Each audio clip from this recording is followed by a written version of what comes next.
What can something as simple as a driving test really tell you about an entire country? Well, it turns out a whole lot more than you might think. It's not just about learning to get from point A to point B. It's basically a blueprint for how a society agrees to move together safely and respectfully. And today, we're going to unlock a really fascinating example by digging into the official driving questionnaire from Rwanda. Okay, let's just dive right in with the very first question on the test. Every moving vehicle must have what? An umiyabozi, an umuherekeza, both of them, or neither? Go ahead, take a guess. Because the answer, it tells you pretty much everything you need to know about the fundamental principle of driving in Rwanda. The correct answer is A, umuyobozi. And this is where it gets really cool. In Kinyarwanda, umuyobozi doesn't just mean driver. The literal translation is the leader or the director. So think about that. From the very first question, the law establishes that when you get behind the wheel, you're not just operating a machine. You are in a position of serious responsibility. You are a leader on the road.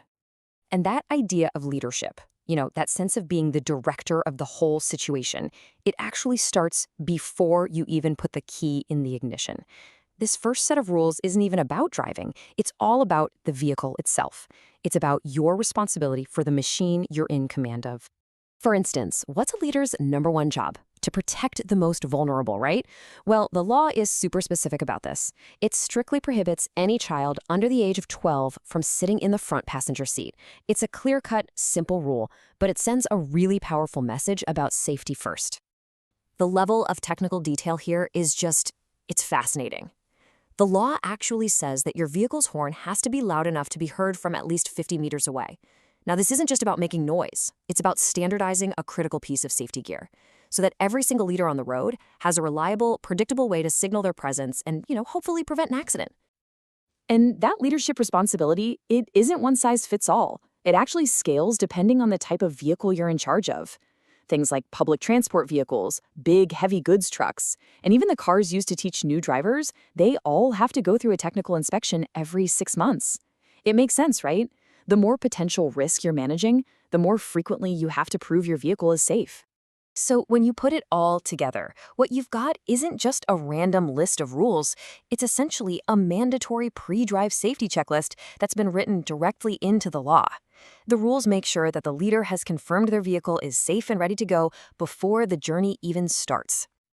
All right, so the vehicle is up to spec, everything's been checked. Now let's look at the rules for navigating the road itself, because a whole different set of responsibilities comes into play the second you start moving. Let's talk about overtaking. You'd probably think there's a simple rule, like always pass on the left. But on the Rwandan test, the question, passing is done, has a pretty surprising correct answer. None of the above. And what that tells us is that the law is designed to be nuanced. It recognizes that a true leader on the road has to use good judgment, not just blindly follow a simple rule that could actually be dangerous in some situations. And this is a brilliant illustration of how the speed limits are tailored to the vehicle. Outside of cities and towns, it's not one size fits all. Mopeds, they're capped at 50 kilometers per hour. Public transport, 60, and lighter taxis can go up to 75. The rules adapt based on the vehicle's purpose and its potential risk, demanding different levels of caution from its leader. A good leader has to be prepared for anything, right? Even the absolute worst-case scenario. The law actually has specific terminology for different kinds of braking. It makes a clear distinction between your regular brake and the ferry yogatabara, the emergency brake, which is defined as what you use when your main brake fails. The fact that they have a specific name and rule for this, it just shows you the depth of thought that goes into safety for every possible situation. Okay, so we've covered the vehicle, we've covered being on the move, but of course, you're never really alone on the road, are you? You're sharing a limited public space with a whole lot of other people. And this brings us to the social part of leadership, the rules for how you interact with everyone else out there. And honestly, nothing shows this social contract better than the rules for parking. It's forbidden to park within 1 meter of another car. You can't park in front of public entrances or exits. You're not allowed to park opposite another car if it's going to create a bottleneck. And you absolutely cannot park on a path meant for bicycles or mopeds. So what's the big idea behind all these parking rules? It's really simple. The road is meant for movement, not for storage. The law is designed to prioritize a constant flow of traffic and to guarantee clear access, especially for pedestrians, for cyclists, and for public buildings. A leader makes sure the path is clear for everybody. But out of all the rules, I think this one just captures the entire philosophy perfectly. When a road is too narrow for two cars to pass each other easily, what does the law say you have to do? It's not some complex right-of-way calculation, it's something much more human. Users are required to accommodate each other. It's basically a legal requirement to be courteous and to cooperate. It's leadership in action. So, how do you communicate all of these complex ideas to a driver in an instant? With signs, of course, the visual language of the road.